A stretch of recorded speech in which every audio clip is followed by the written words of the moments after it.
Hi everybody, and a good year and a healthy one. I hope that your Rosh Hashanah was a meaningful experience. We're all getting ready for Yom Kippur. Yom Kippur is the holiest day of the year, and in a very real sense, the solemnest day of the year as well. As we turn inward and look at ourselves and put ourselves in a position of understanding what life is all about. There are many rituals associated with Yom Kippur that you should familiarize yourself with. You come to the synagogue for Kol Nidre, and people are wearing a tallis. You usually don't wear a tallis for an evening service. And in fact, we start Kol Nidre early so that we put it on while it's still daytime. But the holiest day of the year, we want to be dressed accordingly, and dressing ourselves in a tallis is an appropriate incentive for us to recognize that this day is different.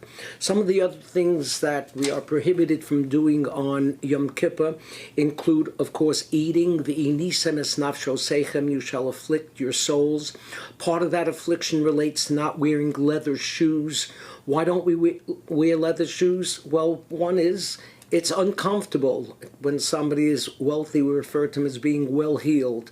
Another explanation, well, for that you'll have to listen to my Yizkor sermon. Yom Kippur is the last day in the Aseret Yemei Teshuvah, the 10 days of repentance that begin with Rosh Hashanah. Repentance is what this is all about, making changes in ourselves. One of the magazines I get is the Jewish Review of Books, and in its most recent issue has an article entitled, "Is Repentance Possible?" And it raises some real serious questions about that. He quotes a psychologist named Jordan Peterson, who has 10 rules for success. The first rule is stop doing the things that you know are wrong when you know that they are wrong. That's really very nice, but to be able to stop doing the things you know that you're doing wrong, most of the people I know who can do that are either angels or robots. All of us end up doing things that we know are wrong. Aristotle had a name for this. It's called akrasia, which means weakness of the will. And there is something in us that we just don't do what we know we're supposed to do. Judaism recognized this, and that's why Maimonides and the Talmud tells us, greater one who has sinned and repented than one who has never sinned at all. It's no trick if you're an angel. It's quite an achievement if you're me and you, and we get ourselves to change. So let's get to it.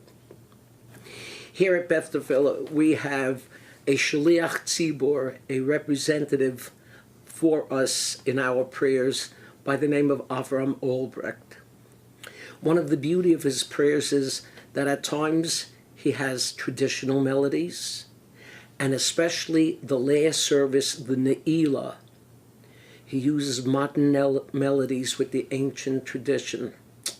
I so wish he was here to share some of these tunes with us. Oh, look who's here. Kol Nidre, a little taste of Kol Nidre.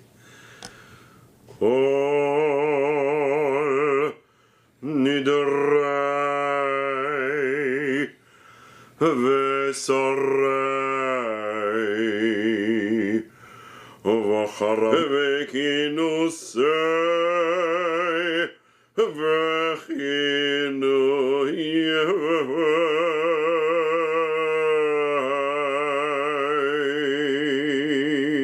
This is one of the modern melodies that I use for Ne'ilah.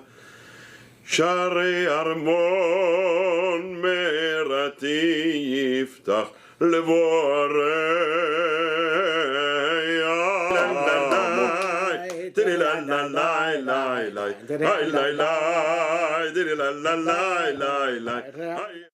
We hope all of you will be with us in Shul. We look forward to having you.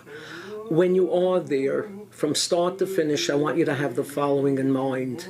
More than 100 years ago, there was a young man living in Germany by the name of Franz Rosenzweig. He had decided he was going to come to synagogue on Kol Nidre to say goodbye to his Judaism and to become a Christian. And he went to a small little synagogue in Berlin. And when he came out, he was a changed man. And he decided he was going to dedicate his life to Judaism. And he became one of the greatest Jewish philosophers of the 20th century. What did he find in the synagogue that night that inspired him? I hope you'll look for it.